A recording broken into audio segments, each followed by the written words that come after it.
Hello and welcome to this section of the MATLAB tutor. Here we're going to continue working with vectors, and I'm going to teach you how to use mathematical functions built into MATLAB to operate on vectors. So just to kind of ease ourselves into it, let's define some vector. We'll call it Jason. We'll open this up and we'll just put some numbers in here. We'll put 0, or we'll put 1, 2.4 or 2.2, 3, 5.6 or something like that. So we have these elements, 4 elements of vector JSON, and we've already learned in previous sections that when you take 2 and multiply by JSON, then MATLAB is going to, this is mathematically correct as well. You would just basically multiply each element by the number 2.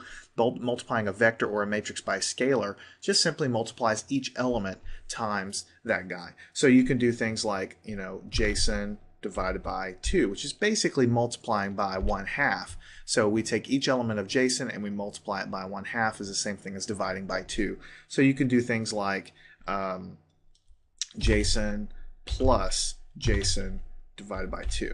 And so what you'll get is you'll take the matrix or the elements of JSON, you'll divide by 2, so this guy divided by 2 would be 0.5, and then you add it to the first element of JSON. So you go element by element, taking half of it and adding it to the original element, according to this little equation there. So you can basically do multiplication and division on vectors and have them apply element by element automatically.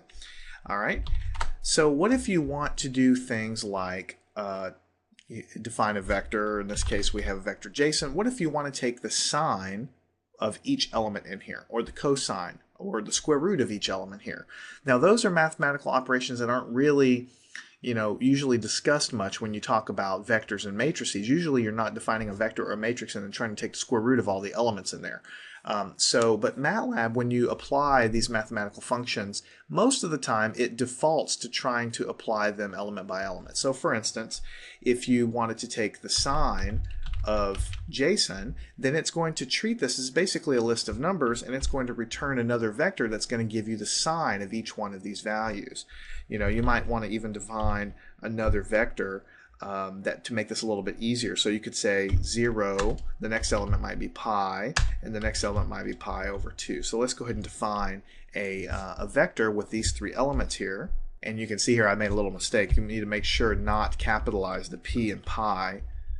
So if you ever get something like that, that's what MATLAB's basically complaining about. So here we have a vector. This is pi and this is pi over 2. So we might want to do the sign of vector Gibson. So that makes sense, right? Sine of 0 is 0. Sine of pi is also 0. And sine of pi over 2 is 1. So that makes sense. You can also take the cosine of these guys and it will be applied element by element. So we've taken the sine and the cosine of our vector Gibson, which has our nice numbers in there. We can even do things like taking the tangent of Gibson. So the trig functions basically all apply element by element. Now I want to point out, if you ever see something like this, the answer is this large number times this vector that it puts down here. So sometimes, depending on the number format you're in, instead of putting, it doesn't have enough room to put all the decimals in the individual elements because of the way that we have the number format. It might give you a vector, and then it might tell you that this whole vector is multiplied by a large number or a very small number or something. So if you ever see a number multiplied by a vector, it's giving you the same information. It's just there's not enough room to show that stuff there. You can do things like format long ENG, and then you can do that calculation again, and then you'll see all the decimals and all of their glory there. So it's just a matter of how many decimals you have on the screen. So we've done the trigonometric functions. What else can you do with these guys?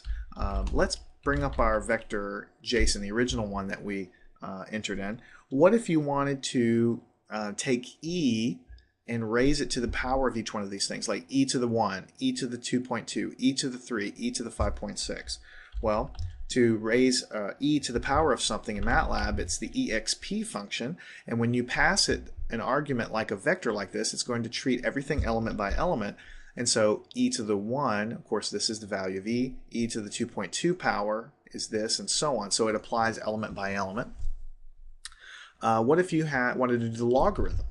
This is a base e, a natural logarithm.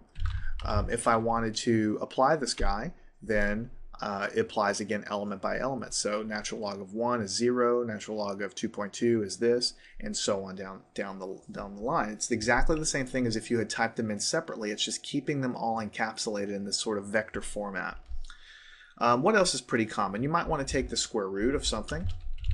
You can take the square root of this vector, and it will basically apply the square root function element by element. Now, occasionally you'll run into one of these things that doesn't quite work the way you might expect. What if you wanted to take the number 2, or let's say the number 3, and raise it to the power of vector JSON? In other words, I wanted to take 3 and raise it to the first power, and then 3 raise it to the 2.2 power, and then 3 raise it to the 3 power, and basically apply it element by element. When you do that, it says error using this symbol. Input must be a scalar in a square matrix. To compute element-wise power, use this instead. And that should ring a bell, because this little guy, if you ever run into problems doing element by element, if you get an error message, then basically the reason you usually get an error message like that is because there's some other rule of math that you're violating. Taking 3 and then raising it to the power of a vector doesn't really make much sense mathematically. So instead of defaulting to element by element, MATLAB just gives you an error message. If you ever get that, you just need to force it to work element by element. And so then you have to put the dot in front of the operator. And when we do that, we get what we expect. So 3 to the power of 1 is 3. 3 to the power of 2.2 is this, and so on. So that is about all I want to talk about in this section. Vectors are basically ways of storing lists of numbers. A lot of times you might want to operate on element-wise, is what we really call it, element by element.